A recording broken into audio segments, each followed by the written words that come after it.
दिल्ली प्रदेश के बीजेपी अध्यक्ष आदेश गुप्ता जी मेरे साथ हैं, पालम में एक कार्यक्रम में पहुंचे हुए हैं, उनसे बात करेंगे। सर आज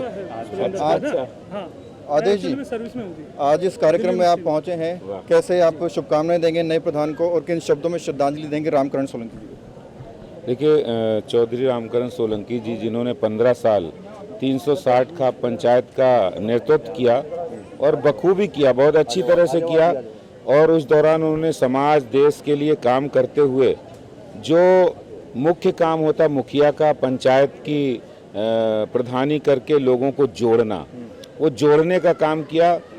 हमेशा अपने व्यवहार में नए नए लोगों को जोड़ना और उसके साथ और दूसरे लोगों से भी, दूसरे समुदायों से भी संवाद स्थापित रखना। और जब भी किसानों के हित की बात हो, ग्रामीण क्षेत्र के हित की बात हो, बिरादरी के हित की बात हो, तो उन्होंने अपनी बात को बड़े प्रमुखता से, मुखरता से रखा है। आज वो हमारे बीच में नहीं रहे, उनके स्थान पर उनके ज्येष्ठ छोटे वाले पुत्र सुरेंद्र सोलंकी जी, उनको ये सरदारी सौंपी गई है। उनके अधूरे कामों को आगे बढ़ाना, समाज के अंदर एक नए आयाम से, नए विचारों से बात स्थापित करना, क्योंकि टेक्नोलॉजी बड़ी है और बातें, तो उनके माध्यम से समाज, सरकार और इस सब बातों के बीच में समन्वय स्थापित करते हुए वो काम करेंगे, ऐसा मेरी उम्मीद है।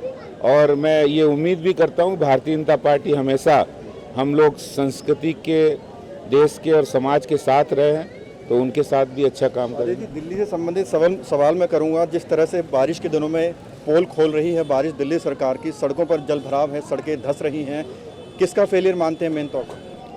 देखिए, सीधे साफ तौर पे जो बारिश में जो हालात हैं कि कहाँ गड्ढा है और कहाँ सड़क है, पता नहीं लगेगा। आपकी गाड़ी कौन से गड्ढे में चली जाएगी इसका भी कोई अंदाज़ा नहीं, क्योंकि असलियत ये है कि दिल्ली सरकार के जितने डिपार्टमेंट हैं वो भ्रष्टाचार में डूबे हुए हैं। जो भी काम करते हैं वो काम ऐसे करते हैं कि सड़कों में पानी भरता है तो वो गड्ढा बन जाता है। सड़कें डीडीए की भी हैं शामिल?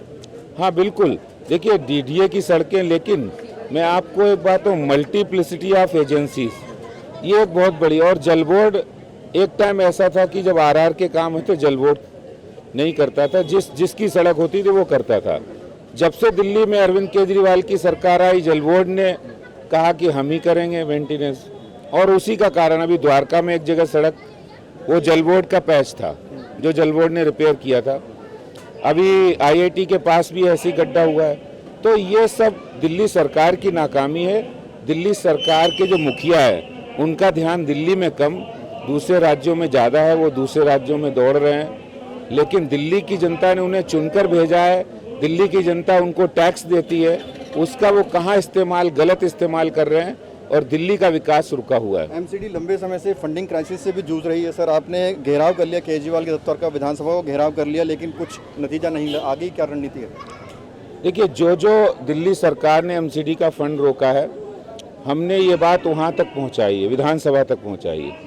लोकतंत्र में अगर कोई सुनने के लिए तैयार नहीं होता है तो आखिरी हथियार, आखिरी रास्ता होता है जनता, और हम जनता तक ये संदेश पहुँचा रहे हैं, घर घर जा रहे हैं, बूथ बूथ जा रहे हैं कि दिल्ली सरकार जिसका 65,000 करोड़ रुपए का फंड है, जो निगम दिल्ली के अंदर साफ सफाई, dengue, chikungunya, primary education, primary health का काम करता है, उसको काम करने से अगर रोका जा रहा है तो उसकी दोषी दिल्ली सरकार है।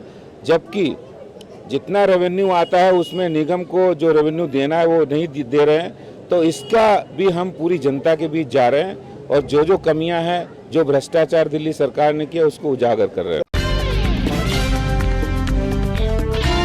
खबरों से खबरदार रहने के लिए चैनल को सब्सक्राइब करें और प्रेस करें बेल आइकन।